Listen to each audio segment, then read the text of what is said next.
Hontiveros, tinabla palusot ni Roque sa scam farm. Hindi bumenta kay Senyor Risa.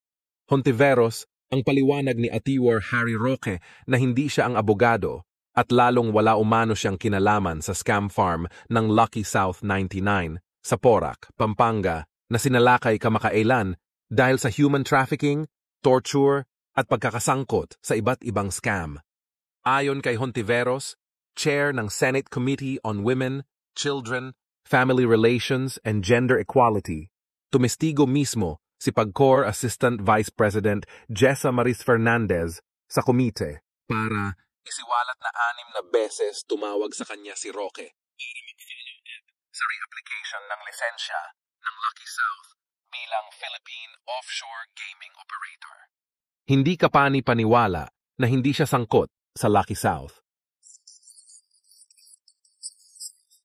Paano ka magpa-follow up ng 6 na beses sa isang kumpanyang hindi mo alam?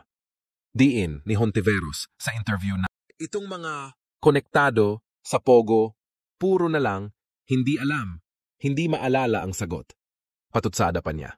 Nang tanungin sa interview kung kasama si Roque sa kakasuhan ng komite, sinabi ni Hontiveros na kailangan pang humarap sa hearing ang dating presidential spokesperson bago magawan ng committee report. Samantala, bilyon-bilyong piso ang pumasok di umano sa mga bank account ng suspendidong Bamban, Tarlac Mayor Alice Guo sa loob lamang ng 3 taon o mula 2019 hanggang 2022.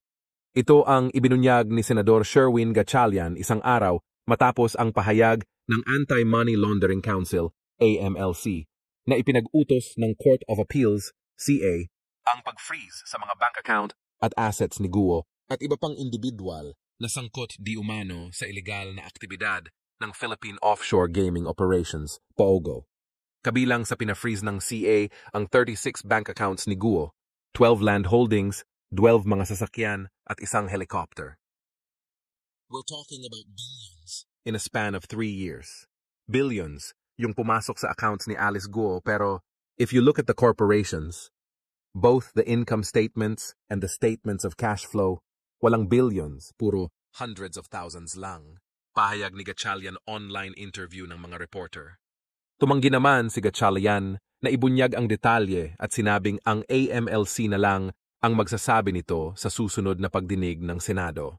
Humihingi naman kay Pangulong Ferdinand Bongbong Marcos Jr. ng karagdagang personnel ang Presidential Anti-Organized Crime Commission, PAOCC, upang palakasin ang kanilang puwersa sa pagtugis sa mga sindikato ng illegal pogo at tulungan ang mga testigo.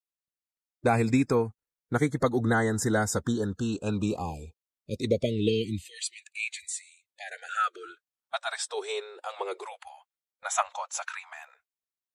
Ibinunyag ni Cruz na matinding kumilos ang mga galamay ng illegal na pogo dahil nireresbakan ang kanilang mga testigo sa pamamagitan ng pananakot o kaya ay sinasaktan ang pamilya tulad ng ginawa sa ama ng isa nilang saksi na sinagasaan.